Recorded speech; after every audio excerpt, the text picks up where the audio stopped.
You could probably eat it too, and you'd be just fine. It just wouldn't taste that great, but you'd be fine. Hey guys, welcome back to Ag with Emma. Today we've got Collin Emery from Minnesota, and I videoed his intro while I was with him, but it was so windy, and my microphone, as you guys can probably tell on my iPhone, I don't have any microphone attachment thingy majiggers yet. I'm working on it, so microphone quality will improve, but I'm just gonna give you guys the rundown on who Collin is, and then we will jump right into feeding with him, their cattle over there, and everything that has to do with that. So Collin and his family raise beef steers for market, and then they do corn and soybeans as well, and then they do vegetables for the co-op. So that's the gist. He farms with his family, and they are in Minnesota, closer to Iowa along the bottom there, and we are going to go feed cows with him today, which is something that's different on every operation. So I was super excited to tag along with him on this and can't wait for you guys to watch. Also, I'm sorry about the wind. It's just, I'm working on it. We're going to make progress here. You guys are going to see the progress in the videos. You're going to like it. Okay, I like it, Picasso. I'm going to like it. You're going to like it. Everybody's going to like it. So now we can go feed some cows.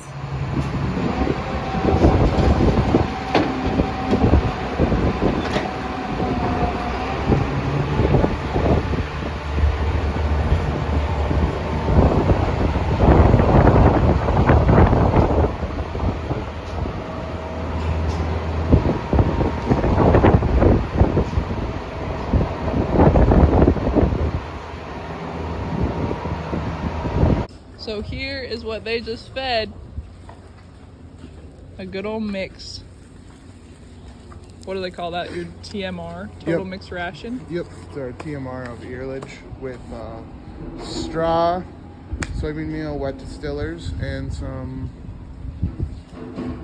it's called gabagool, I think. Gabagool? No, it's, I can't think of it, I have a brain fart. QLF, liquid feed, quality liquid feed. You could probably eat it too, and you'd be just fine. It just wouldn't taste that great, but you'd be fine. And I got the crowd shy buddies. Yeah, he's posing.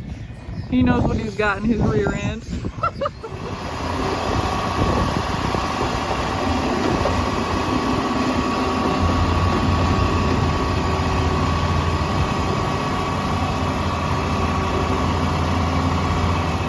So these are distillers. And that's what you get. It's the byproduct of making ethanol, as we call it this home.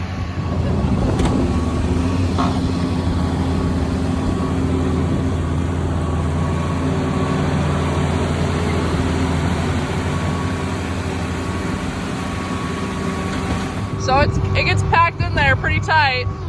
Okay, quick pause because I forgot to say that this is silage, and this is the pile where they harvest and chop all the corn, and then they push it all up into this pile. So just in case anyone doesn't know, this is the pile of chopped up corn silage. There you go. Where do you pack it in? We pack it with a four-wheel drive tractor, usually two of them, and we plate it up and pack her down. Pretty much every layer of 8 inches is driven on twice this way and released once this way. And then this is soybean meal, and they're putting that in the mixer. So in that pile, they pack, it's a huge long pile. How long is that pile, like lengthwise?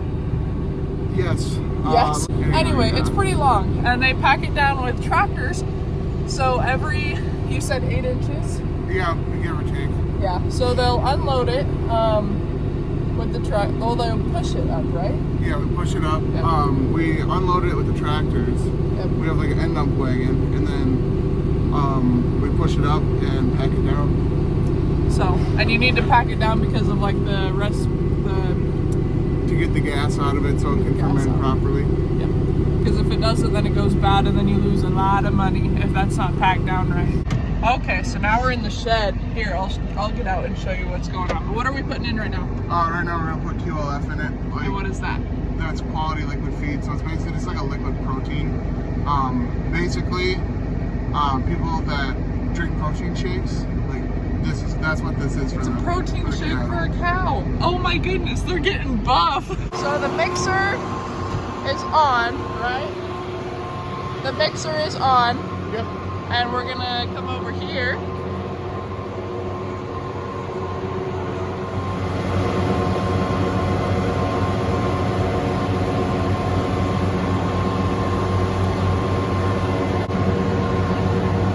So why is this one going faster than this one?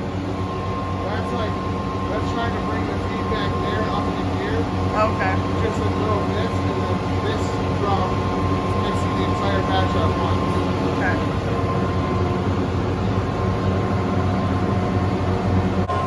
Okay, so that is gonna mix for 7 minutes. Sorry if I'm yelling. I don't know if you can hear it or not, how good my mic is. So why does it mix for that long? We gotta mix it for 7 minutes to make sure that the straw gets through all the earlage, because they can't eat just earlage. It's obviously, they obviously need to get the full ration, and so once everything is all incorporated together, that's just what takes about 7 minutes. So. Okay, so it's like a smoothie blender, basically. Back to the protein shake thing. You never This, it's a blender. You don't undermix it, because then you get that big old chunk of nasty that's like not mixed, and you're like, bleh. And then they have the scale right here, so that's how many pounds are in there. So they feed pounds per animal, and that's why they use that scale over there. So he flipped it around so we can see it from the tractor, and we're trying to explain that without being right by the tractor. So those are the QLF tanks, and that pipes into here.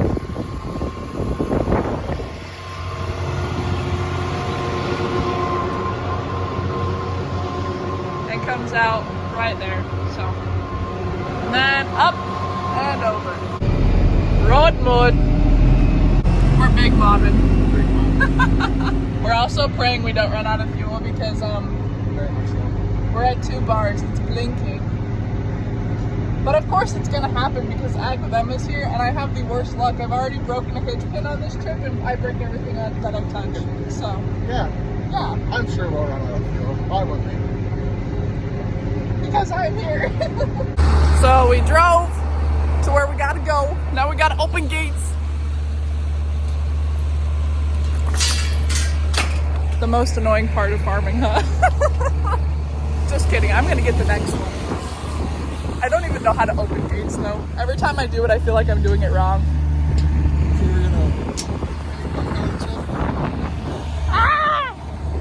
Try being an Instagram influencer and YouTuber to open a gate one-handed. It's not that hard, that was a joke. So he has to back into the barn. No pressure or anything, you're just on camera. Have y'all ever seen that viral YouTube video that's like, bag it up, bag it up, bag it up? My mama taught me good. Probably not, but you should go watch it. Just go look up Back It Up on YouTube. If it brings up other things, I'm sorry.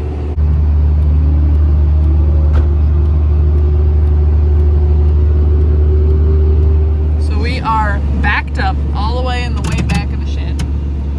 Now we're gonna feed. And that's controlled by a lever right over there. So while he's feeding, he knows the amount that he has to drop, and he's gonna watch for that on the scale back there. While he's feeding, I'm about to sneeze. And we're dropping.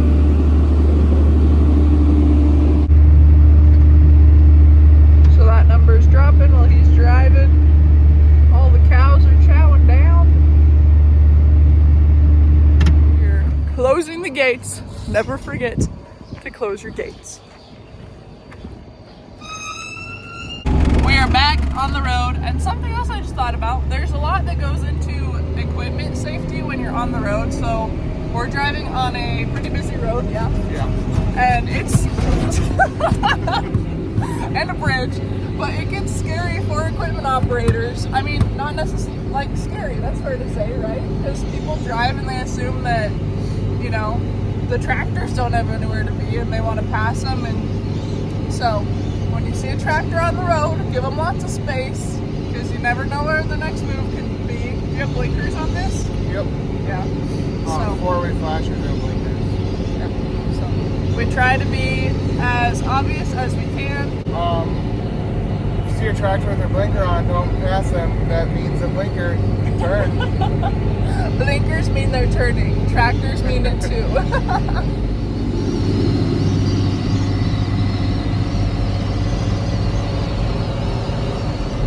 we gonna make it? Oh no. We'll make it. It'll be fine. Hopefully. We made it. We didn't have to fuel up. We're gonna put fuel in it. I'll show you what the the wagon, the mixer, whatever you want to call it, because everyone calls it something different. I'll show you what it looks like empty. Look at that. Here, I'll zoom out so you can see the whole thing.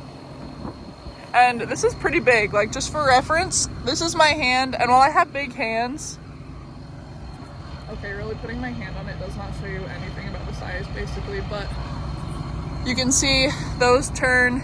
It's got little divots in it, big barrels, so, which was like, you know, probably common sense, but some people, like myself, don't register that when there's big turny barrel thingies that there's, I don't even know what to call them. I've been corrected, it's called an auger buggy. Are you being serious right now? Yeah, look.